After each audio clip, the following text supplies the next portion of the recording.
Hi everyone, welcome back. I'm Di, and today I'm sharing with you my diary entry for the weeks of June 8th through the 21st. Today is Saturday, June 21st. So it's been a stressful couple of weeks. I was able to read a little bit. I finished a few things. I have knitted on a couple of things. I have gone out on a couple of adventures, and we've watched a couple of movies. So there's a little bit to talk about this week, so let's just get into it. So, as far as what I have read over the last couple of weeks, I did have our Monochrome Manga Club meeting just this past Thursday, and so I obviously read the selections for the month. I just finished filming my thoughts on the two first in a series selections, so by the time you see that video, or by the time you see this video, that video will already be posted, and I'll try to link it down in the description box for you if you're interested in hearing my thoughts on these. But those were volume 1 of Not So Shoujo Love Story, story and art by Curryuku. This one is published by Viz, rated teen. It is also available on Webtoon if you're interested in reading that one. And then we also read volume 1 of That Blue Sky Feeling by Okura and art by Coma Hoshii.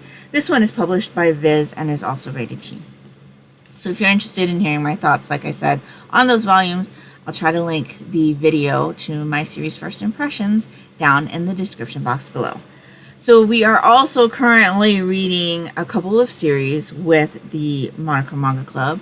And so we did continue with Haikyu by Haruichi Furudate. These are published by Viz Rated Teen, so this is that series about the boys' high school volleyball club. Their school's volleyball club used to be at the top, and throughout the years have fallen down the ranks. And now with their team of incoming freshmen, they're trying to make their way back up to the top. So we are currently in the qualifiers for the spring tournament. And so in these volumes, if you've watched the anime or you've read the series before, we have the tournaments between Nekoma and Fukurodani and Nekoma and Nohebi. Really, really good. Enjoyed all of the tournament settings. And this tournament with Nohebi brings in a character that we'll see again. And I really enjoy how you can see, like, with all of the teams that are playing, like their play styles, how they approach games, what they're really good at and things like that, because each team is a little bit different. And the players, there are certain players that get highlighted, especially with teams where you're not necessarily meant to remember them throughout this journey, but there are notable people in those teams. And so I really, really enjoy the series. I gave all of these volumes 5 stars, and so really, really enjoying our journey rereading this series and re-experiencing it in print. The next few volumes, we will be at the spring tournament. So all of the qualifiers are complete, and so I'm really, really looking forward to it. Many more tournaments and things like that, and so it's going to be a really, really nice ride, and I'm really enjoying it. And then as far as Tokyo Revenger, so this one is about a guy named Takemichi who we meet in his mid-20s at the beginning of the series. He's watching a newscast where one of the stories tells him that his girlfriend from back in middle school was murdered by a gang that he used to know back then. And through a twist of events, he ends up with the ability to be able to travel back in time. And in that ability, he realizes he's able to change things in the past to try to prevent his middle school girlfriend from being killed in the future. So this series has a lot of fighting in it, because we're dealing with gangs, and there are a lot of gang fights, and there are a lot of gang factions. And the more we get through this series, the more factions we're introduced to, and the dynamics of those factions change as we get through. Not only because we're moving through time, but Takemichi is making these changes and things as he visits the past. And it just, changes the timeline, right? A butterfly effect. And there are so many things that happen. Not only the fighting, but there's heartwarming moments. There's heartbreaking moments. There is a lot of like thinking about, okay, what should my next step be? Like, how do I make my plan right now effective and things like that? And it's just such an interesting series. I am constantly surprised at how much I'm enjoying this one, because I do not normally like time traveling series, especially not ones that jump back and forth as many times as this series does. But I am enjoying this story immensely, and every time we read one of these omnibus volumes, there's always like a punch to the gut moment, and this volume, no exception. And so I'm really looking forward to continuing with this one. We'll be reading volumes 19 and 20 in July. And so I'm looking forward to seeing what happens in the next couple volumes. I gave that one 4 stars. It's not as like enjoyable for me as Haikyu, just because with Haikyu, there's not like life and death situations. There's not a lot of the fighting that we have in Tokyo Revengers, where I'm constantly seeing characters that I am really attached to now getting beat up and bloodied and left for dead on the side of the road and things like that. It's too much like emotional stuff for me. And while I am enjoying that series or Tokyo Revengers in general, and I think that I will reread this series because there's just so much happening. There's so many characters and things. I know that it will be one that I reread in the future.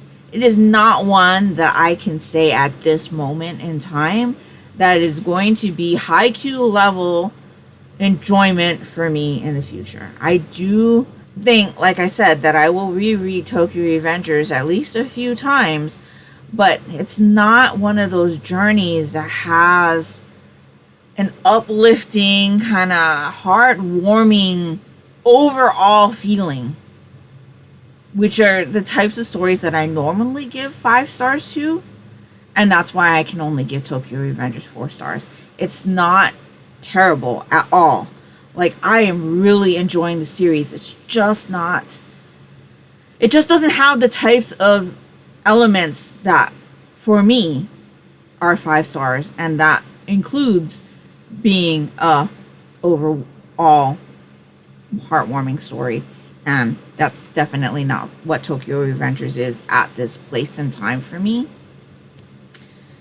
I can tell you that there is something that I've been thinking about in regards to this series, and I'm really hoping that what I'm thinking is not going to come to pass. But the only way for me to know that is to read through the rest of the volumes. So I will definitely be doing that. We are definitely enjoying our ride with this. The conversations that we're having with our members on that series is just so lively. A lot of the members are very passionate about this series and certain characters. And so it's always a really interesting and fun time when we get together to discuss the next volumes of the series. So I'm really looking forward to reading the next volumes, and I'm really looking forward to discussing it with my members. So those were all of the Monochrome Manga Club series selections. Now, I have finished a few other things since I talked to you last. So, we're going to start off with, and I have to refer to my Goodreads account. We're going to start off with talking about Riverbay Road, Men's Dormatory Volume 1. This one is by, I'm going to go by the also known as name Arise Zhang, because I don't know how to pronounce their Chinese name. This one is published by 7 Seas, and I would say it's rated mature. This one follows a guy who has made his millions. He's relatively young, but has made his millions in the film industry. And he kind of wants to do something else now. So he's trying to write. And he's just not good at it because he doesn't have a lot of life experience. He's put all of this work into making his millions, right? He's dated here and there throughout his life up until this point, but he hasn't really had a lot of social connections, social interactions. So when he's writing dialogue between characters, it's really flat. And so he comes up with this brilliant idea that he is going to rent out this house that he inherited from his grandparents. This house is mansion level, I would say, for the area that it's in. It's kind of how it's described, at least that's how I'm taking it to be described. It's got like 5 or 6 rooms in it. And so he comes up with this idea that he is going to rent out these rooms to gay men, because he is a gay man himself, and just like observe them. Observe how they talk to each other, listen to the struggles that they're having in life, and kind of just observe their day-to-day. And maybe that will help him write better dialogue. And so that's what he does. He puts out an ad looking for gay men. He prices his rooms really low, so he gets a lot of traction with his ad. And he ends up allowing these 4 men to move into his house. He takes up another room in the house. And so one guy is a single dad, one guy is a fitness buff who kind of runs his own like gym, but also does like house call kind of exercise for people. We have another guy who's a photographer, and the last guy is a professional like live streamer. That's how he makes his money, is live streaming. And so all of them we get to spend time with individually. We find out about their lives, their struggles, what brought them to applying to try to live in this house, and things like that. It's really interesting to hear about all of these guys' backstories. And then eventually some romantic feelings pop up. It's just kind of a story where we follow these guys in their day-to-day lives. It's very casual reading. It's very slice of life, and it was an enjoyable read. But if you know me, you know that I don't read a lot of slice of life. And it's because for me, slice of life doesn't really have that grab. It doesn't have anything for me to grab onto. And the reading experience is usually just like kind of me visiting with the characters, right? That's kind of how I feel like when I'm reading stories like this. It's nice, I enjoy it, but there's nothing compelling me to pick up this book and read it all the time. And so because of that, I would just check in a couple chapters here and there. There were a couple days where I just didn't want to check in with them, and I just didn't. So it all extended the amount of time that it took for me to read this. This one is a light novel, or it's a danmei, and it does include pictures inside. So here's some pictures of our characters in here. I do appreciate that because it helps me, like, you know, kind of connect a little bit more with the characters. And I enjoyed it. I mean, I think that's all I can say. I ended up giving this a 3.5. Like I said, there was nothing really like there for me to grasp onto. By the end of this volume, or I should say this installment, the roommates all really know each other pretty well. A lot of them have secrets, so those secrets aren't out yet. A couple of them are, but not all of them. And so I'm just enjoying the ride. And I guess every once in a while I do need a read like this because I did enjoy it. It's not something that I would usually pick up, but I think for me in general with danmei, because this is the second one that I've read, I just have to remember that they're probably going to be slower, more relaxed, casual types of reads for me, and not expect them to be like, you know, the super mystery thriller stuff that I really enjoy. But yeah, I enjoyed it. It was good. It's good enough that I will read the next one and I will pick it up. So those are my thoughts on Riverbay Road. Really looking forward to seeing what happens with all of the guys that we met in that volume. The next thing I finished was my audiobook, which was Wolf at Bay, which is the second book in the Big Bad Wolf series by Charlie Adhara. So I borrowed a copy of this audiobook from Audible. It's part of the Audible Plus program, so it was free for me to borrow and listen to. This is a series about a guy who works in a special branch of the FBI who handles supernatural related cases, and he gets put into this like pilot program where the agents are paired up with members of supernatural groups. So he gets paired up with a werewolf, and it's to help strengthen the bonds between the groups so that there's not so much misunderstanding when trying to investigate cases that involve members of their community. And so we follow this pair as they investigate more supernaturally inclined type cases. Well, this one follows our characters going to the family home of our human character.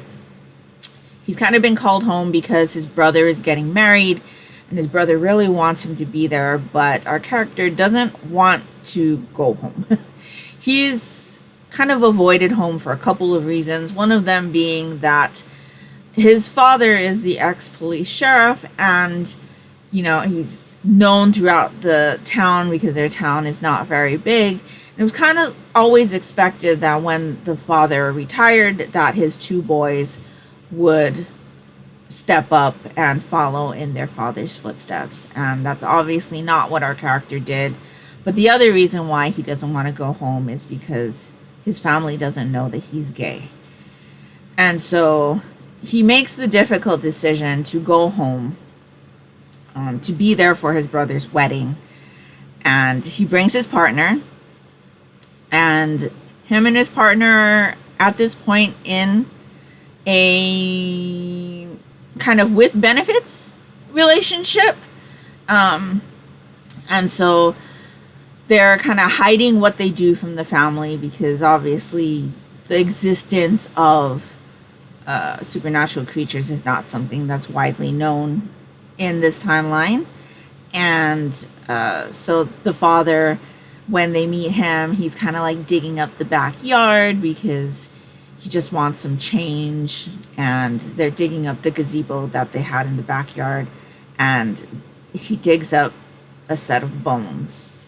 And so there's an investigation, but the investigation is not a formal investigation for our characters because it's not supernatural in nature. And so they're pretty much just doing outside investigation to try to clear his father's name. And so it doesn't have the same kind of feeling as the first investigation from the first volume, because that one did have a supernatural element to it. And, you could kind of see how the werewolves and the branch of the FBI were kind of trying to get this program off the ground and things like that. This one was very different, I would say, for me, in the feel of the story. It definitely was much more of a catalyst to solidify the relationship between our investigators, I think, rather than be a story on the case, I think. That's at least how I feel. The case just had a little bit of hiccups and things as far as, the police being territorial about them being the ones to investigate, and just some of the dialogue and stuff. It was just really nasty, pompous. I don't know. I didn't appreciate the aggravation that came across in trying to mark their territory almost, these police officers. And so yeah, I never enjoy interagency conflict and things like that. I always disliked that, and there was a lot of that in here. But I still enjoyed the story overall. I ended up giving this one 3.5, I think, again. And I will definitely be moving on to the next one. Hopefully the next one will have another supernatural case for our detectives to work through. But this, I'm just going to chalk it up to being second book syndrome. It wasn't as good as the first one for me, but it was still an interesting read, and I'm glad that I got to another volume in this series. Then I picked up another volume of manga because it is Pride Month, and I want to participate in my friend Bizarre Individuals Pride Manga Readathon. And so I picked up I Want to Be a Wall Volume 3 by Honami Shirono. This one is published by Yam Press, rated older teen. So this story is a 3-volume story. Yes, this is the final volume in the series, about the marriage between a gay man and an asexual woman. I really enjoyed the first 2 volumes. You get to see how they're making this marriage work, why they decided to enter into this type of relationship, and them really getting to know each other and the things that they like. Like our female character here, she is really into boys love manga, and you see her husband understand her like love for it and become appreciative of the fact that she's so passionate about her collection and things like that. And him getting introduced to boys love manga for like the first time in his life, and kind of seeing himself on page and things like that, was really, really sweet. Now this volume, knowing that it was the last one, I kind of had really high expectations for it. And as I was reading through the volume, I felt like I was gonna get what I wanted. Like there was a scenario that I had in mind of how this was gonna work out, and it just didn't happen. And I don't know why it didn't happen, because I felt like as we get through this volume, there's a big focus on another character. And I'm trying to not be spoilery here, but there's a big focus on another character, and he's been pretty important throughout this story from volume 1. But I thought that there was going to be a more like solid ending for that character, and that there just doesn't seem to be one. And there was definitely a way that I kind of wanted him to end in this story, and it just, I don't know why it didn't work out that way. Like it, for me, it makes the most sense for my like thoughts on how I thought that the story would end for him, but it just didn't. And it just kind of left me hanging. And I'm wondering if this series had more volumes, if maybe we would have gotten a more solid ending for this character. And so I was a little bit let down by this volume. But overall, it was still a really interesting story. I enjoyed watching our 2 characters learn more about each other and themselves, and kind of seeing them navigate this life that they chose with their circumstances. And so, yeah, really enjoyable. Definitely recommend. And I ended up giving this one 4 stars. And so I think that is everything that I have read since I talked to you last. Now, oh no, that's not. I just finished something today. So I did borrow another volume of manga from Hoopla through my library.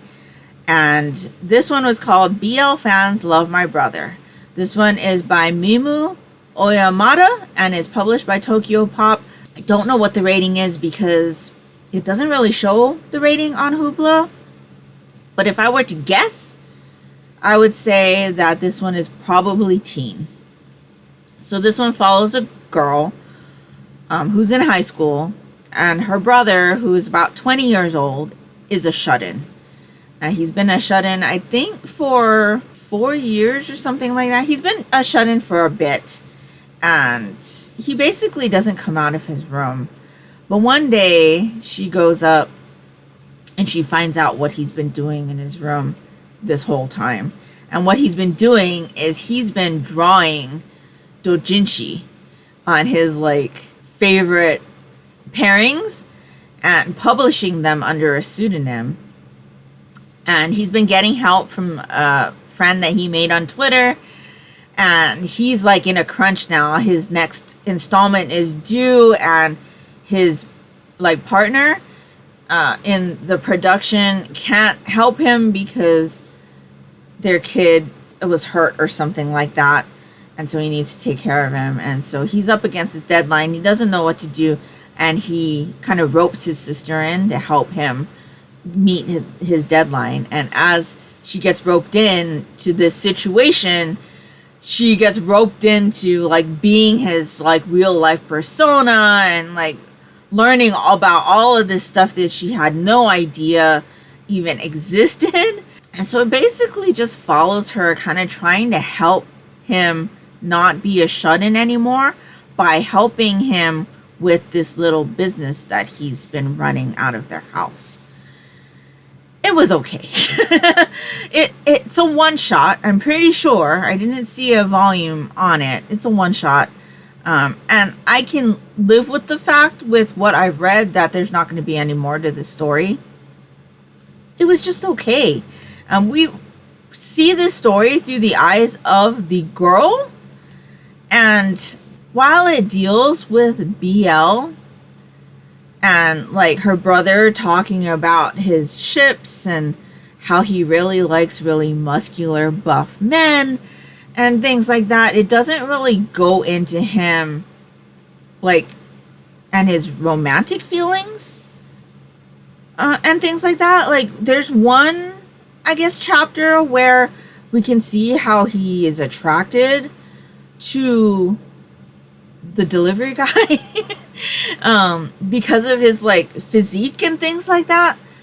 But that's pretty much it. It mostly revolves around him like drawing these characters and how he comes up with his stories and how he has this like really big love for a mangaka and their story and how he's been following this one story and things like that. It's not really like a BL story. It's more of a story about somebody who enjoys BL and creating BL and is probably queer through the eyes of someone who's not, or through the eyes of a relative. And so, yeah, it was just okay. There wasn't really anything there for me as far as like really interesting story. It was probably even not as gripping as Riverbay Road for me. It was just okay. So I ended up giving this a flat 3 stars. I'm glad I read it. It's been on my to read list for a while. But I'm also glad that I didn't pay for it because I don't think I'd ever read this story again. So yeah, that was the last thing I finished today. So what am I currently reading? So I'm not currently reading anything physically, but I am listening to an audiobook. The audiobook that I decided to listen to is called Single Player by Tara Tai. So this story is about 2 lesbians. One got hired just recently to be like the romance kind of story writer for this video game that's in production. The other woman is producing this video game and has kind of a controversial past because they were linked to another video game and just something about the fact that everybody thought that this video game was written by a man, and then she was introduced as the writer. There was this big old blow up about it, and so she's kind of been out of the limelight since then. But she's now working on this new game, and they've brought in this other woman to assist with writing the dialogue. I would say the most akin thing that I can think of would be enemies to lovers for the kind of trope that's going on here, except I wouldn't say it's actual enemies to lovers because it's mostly just a lot of misunderstandings between the two. And so yeah, it's basically a story that's wrapped in the production of a video game that they're kind of trying to make more like a visual novel and be able to have like situations within the game where you can choose your romantic pairing and things like that, and the kind of like bashing of heads because the creator or the person that's like developing this doesn't think that that type of thing is necessary. And so yeah, it is interesting. There was a lot of like misunderstanding and kind of just real like gut reaction to things at the beginning of this one. I'm about 70% through now, and it's gotten a lot better. Our characters are getting to know each other. There's a lot of gaming talk in their video games. They also play D&D, and so there's a lot of gaming aspects to the story as well, and I'm really enjoying this one. Definitely not one that I had heard of before, but it was on a list of books to check out recently. I can't remember like what the title of the article that I was reading was, but I thought, okay, video games with a queer element to it, I think that's definitely going to be something that might be interesting for me to read, especially during Pride Month. And so I went ahead and borrowed it from the library, and I am enjoying it. I think the narration is done really well also, and so I'm enjoying listening to this one. I should be finishing that audiobook up this coming week. And so, yeah, I will be picking up another physical book. I think I already know what that's going to be, but we will see. I might fit in a couple more manga volumes because I really feel like I've not read as much queer manga this month as I usually do, but I can also say that, you know, with my work life being so stressful recently, that is probably why. And so, yeah, that is everything that I've read so far since I talked to you last. It's everything I'm currently reading. So I think now it's time for another Yarnie update. Okay, I've got two things to talk to you about in this episode's Yarnie update. So we'll talk about the one that I have been working on the most recently. This is my Gemini by Jane Richmond, and I have not finished my shirt. I have not finished my shirt, but I did get a little bit of progress done on it, and I have finished the first sleeve. So you can see that I have a full sleeve here. The sleeve, as per the pattern by Jane Richmond, is not this long. I wanted a little bit more of a substantial sleeve, and I just went ahead and didn't do any decreases and just made a sleeve. So I think this is going to be a little bit of a like maybe a like fluttery sleeve. It should have some like movement and a little bit of drape to it, but I wanted a little bit more of a sleeve because when I was looking at the picture on the Knitty website, because this is a free pattern on Knitty, it basically like stops here. And because it stops here on the slope of the shoulder, the ribbing kind of like flared up. And I was just like, I don't think I want that. It looks cute on the model, but I don't think that would look cute on me. And I think just having that like stick out like that would bother me. Like every time I would see it, I know I would be like trying to like smooth it down. And so I wanted a little bit more of a sleeve. The pattern says that I was only supposed to make it like a 6-row sleeve plus like 1.5 inches of ribbing, I think. So I ended up with, I think, 19 rows of sleeve. And that will give me an actual like sleeve. Plus it'll be better to wear in the office anyway, not having something sleeveless, because then I don't have to wear a sweater or whatever. And so yeah, in case I have to go back to the office, because I'm still not sure about that, so I wanted a little bit more of a sleeve. And I just think it would make it more easily wearable for any occasion if it actually had a sleeve on it. So I have a full sleeve here.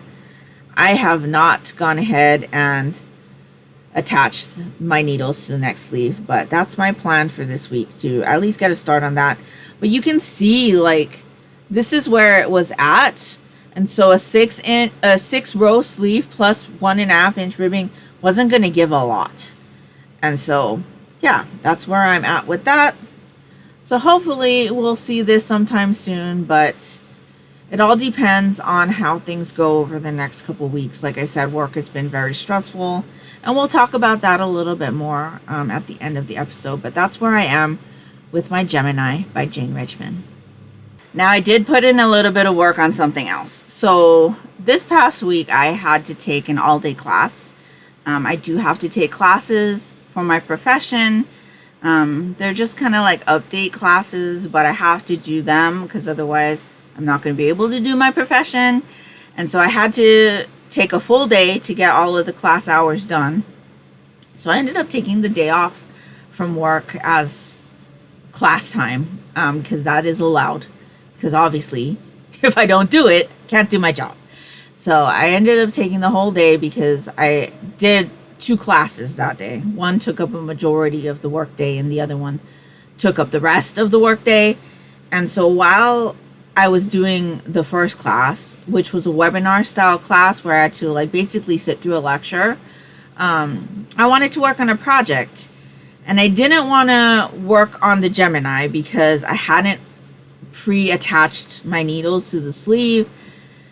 And so I thought it's going to be too faffy for me to work on during the class, because for them to know that I'm actually attending the class, there are little pop-up boxes that come up that basically asks you if you're like paying attention. And I didn't want to miss one of those, because if you miss one of those, you don't get the hours. And so I needed to work on something that I could work on without having to like really concentrate too much. And so I went ahead and pulled out this bag. So this is a Lord of the Rings bag that I gotten at the knitting or yarn convention that I went to, craft convention that I went to last November. So this one is by A Needle Runs Through It. And it's all of the areas in the Lord of the Rings. And so I thought that was really nice. It's a nice like quilted type bag. But in this is one of my 12 cast-ons projects that I had cast on for that knit along that Rainbow or Yarn and Yarns is hosting this year. And so I didn't cast on 12 projects, but this was one of the projects that I did cast on. And that is my Ridgecrest pullover, which is a pattern by Melanie Asato from the Big Little Yarn Company. She's the dyer behind Big Little Yarn Company in Japan. And she had designed this sweater, which I was lucky enough to test knit years ago. And so I've always been wanting to make one for my daughter. And it's basically just kind of offset rib design, bottom up construction. And so I thought, you know, ribbing probably not as difficult to get through while I'm in a class. The only thing I really had to do was like make sure I'm not doing too many rows. So I had to count my rows so that I could offset the rib at the right time. And so this is what I got so far. Obviously ribbing takes a bit of time, right? And so I was here when I had finished my 12 cast-ons. So I would say that's 3 rows in. And so I finished that first section of ribbing. I did the next section of ribbing, and then I'm currently on my third section of ribbing. So that's what I did during class. It's basically like gonna be this until I split for sleeves. There's nothing else to it. And so I did make a modification on this one. I was supposed to do a tubular cast on when I cast it on. Decided not to do the tubular cast on because it is very faffy for me, and I just don't have the patience for the tubular cast on. I know there is like a school of thought that says, you know, this tubular cast on makes it look more polished and whatnot. I really don't like care if I'm honest. And so I just went with alternating rib cast on, and I think it looks fine. I mean, it was much easier for me, and I think it looks fine. So that's what I went with, and I'm just working away, just doing ribbing. And while I know that this is going to take me a while, that's just going to be the type of project this is for me. I do think that my daughter's really going to enjoy this one when it's done. It is a nice dark navy blue. I'm working this one in the palette in the Abyss Heather colorway. This is where I am with my first ball, and I don't know how well you can see that, but palette is a 2-ply yarn, and this particular colorway has a thread of navy blue and a thread of black, and they're wound together, and so it gives a really nice like marled look, which you can't really see, I think, unless you like look up really close. And so then you get a lot of the dimension from the color. But I think that this blue is just like a gorgeous deep dark blue color from far away, and then as you get closer, it just gives you all of that interest. And so yes, really a nice project to work on when I can't really like do anything else, don't have the ability to do anything else, and it's a bit more interesting than just stockinette in the round. And so that is my daughter's Ridgecrest pullover. And so yeah, that's what I worked on this week. I know I still have lots of sleeves to do, right? I've got my sleeves on my mostly ghostly sweater, which I really need to work on that, but I want to finish my Gemini. And then I've got a few socks also that I still need to work on, but yeah, stress. So with that, my Yarnie update is over, and let's just get into what I've been doing lately. So I have been arcade hopping. I think I mentioned to you last time that I've really been enjoying some coin pushers.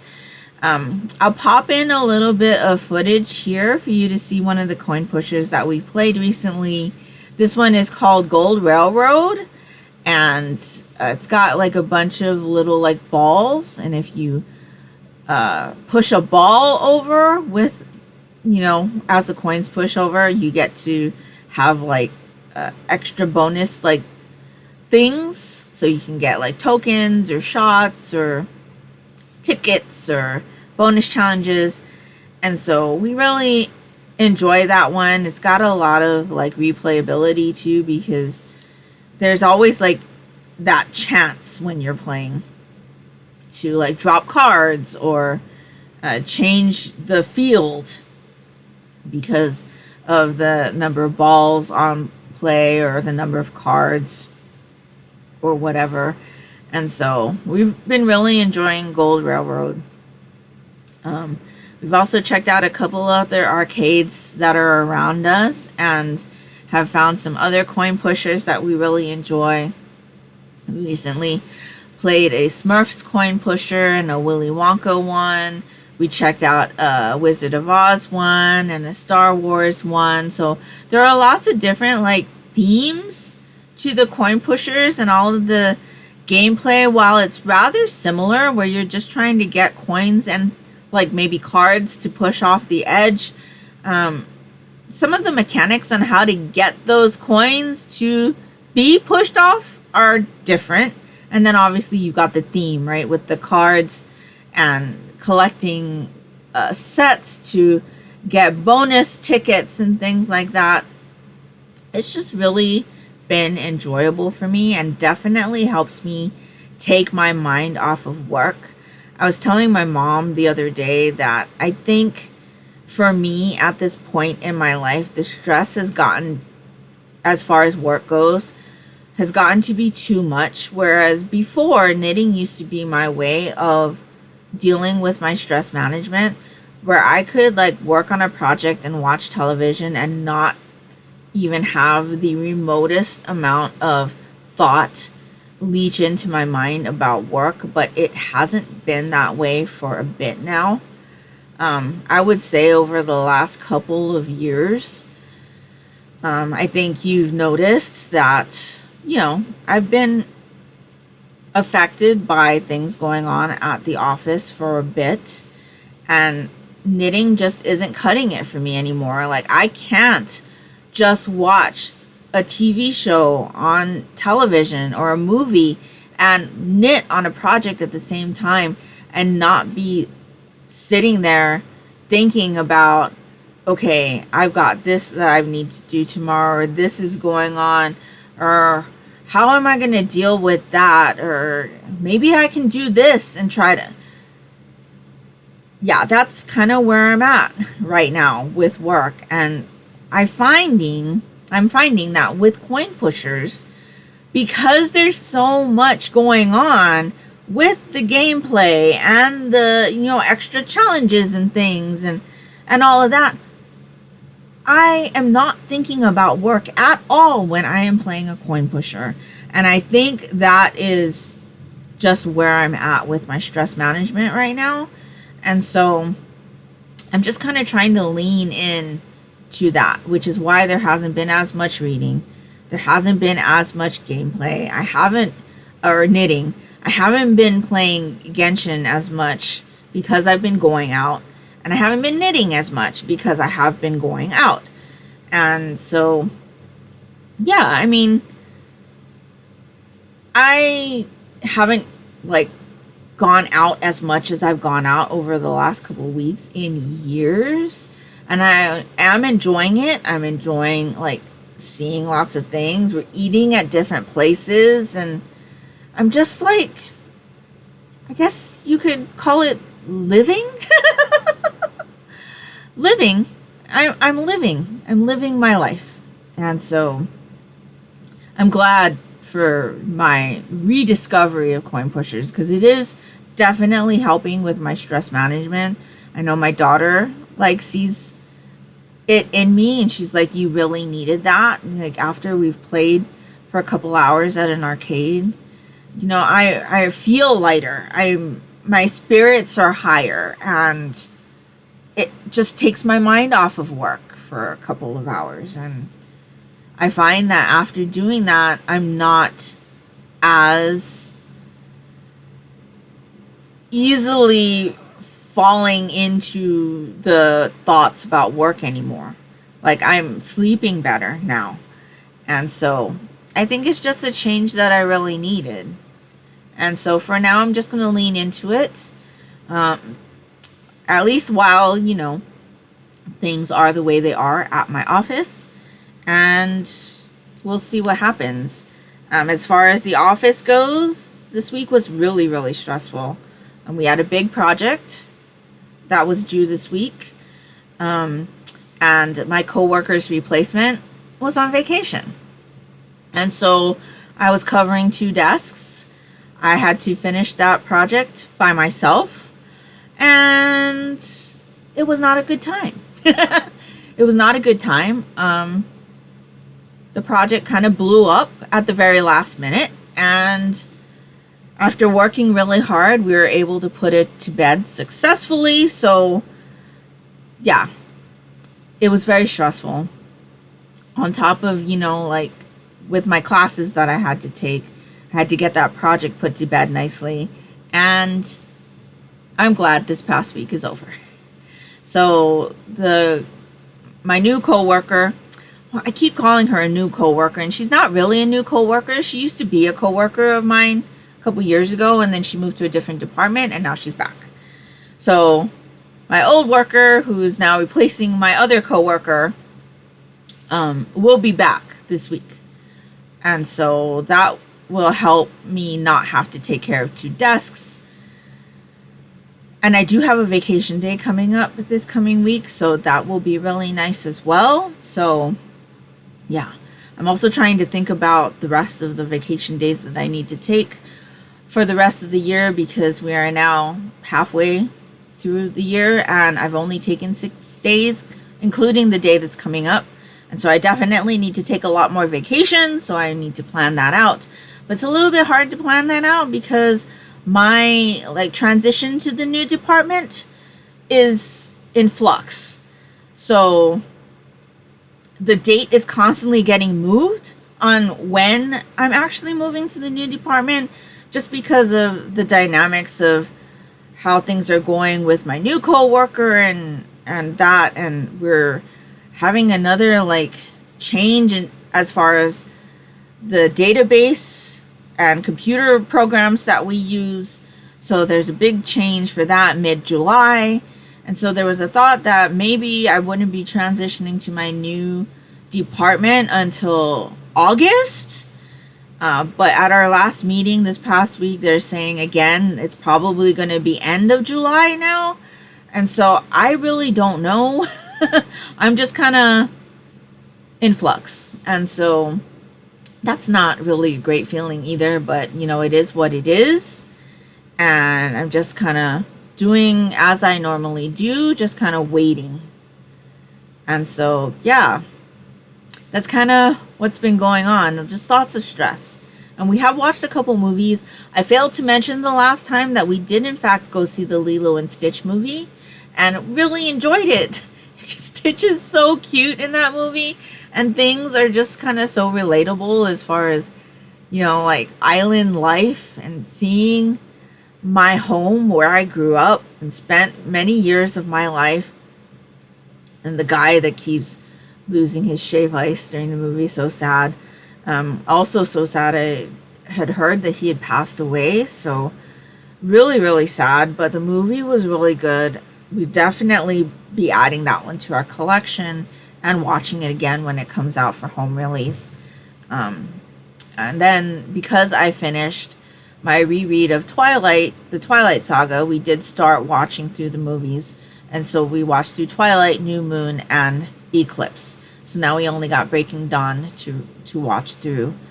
And so, yeah, we've been watching a bit of movies. We watched through the entirety of season 3 of Leverage Redemption, which is really good. I really, really enjoy that show. We still need to start Criminal Minds Evolution, the more recent series or season. But again, that one kind of is really dark, deals with a lot of stressful situations, right? And there's a lot of violence in that one. And so I don't know that I can handle that kind of storytelling with all of the stress that I have at work in my real life. And so we're kind of holding off on watching that one, but it's definitely on my radar.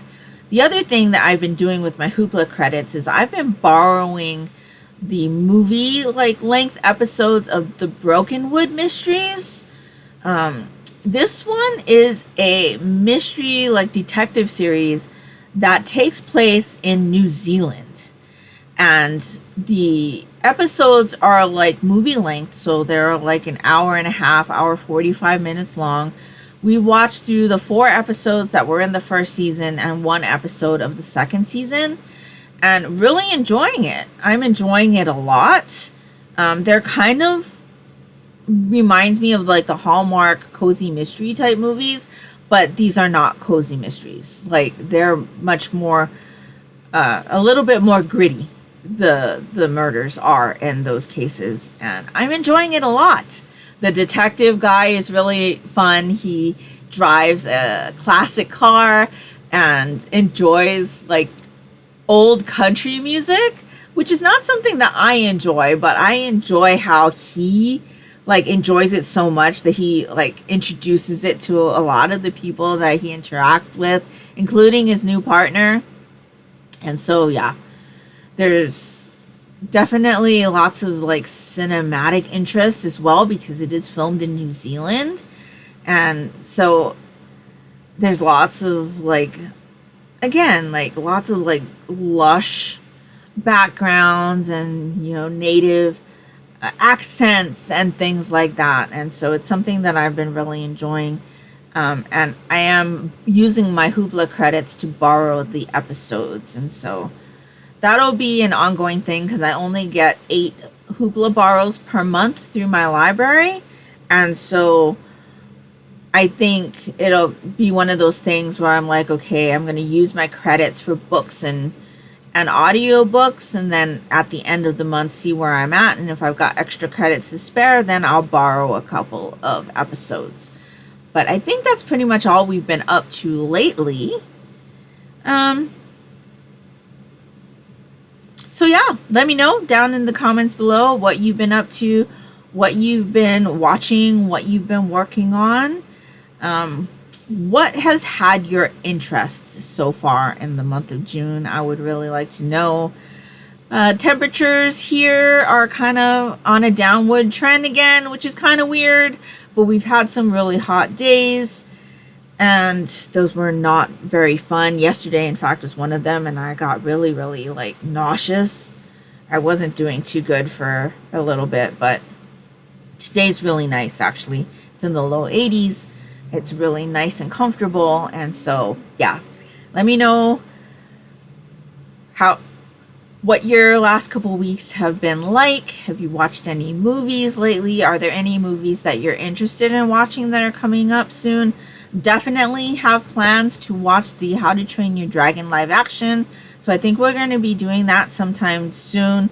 And then obviously Jurassic Park Evolution. I am so looking forward to that movie. Let me know if you are too. And if nothing else, and you just like to let me know that you are here, if you could leave me a cloud emoji for that blue sky feeling, that would be greatly appreciated and would really help me out. And that will do it for me today. So I hope you're all doing great. I hope you're all safe and healthy. And until next time, take care and smile always. Bye.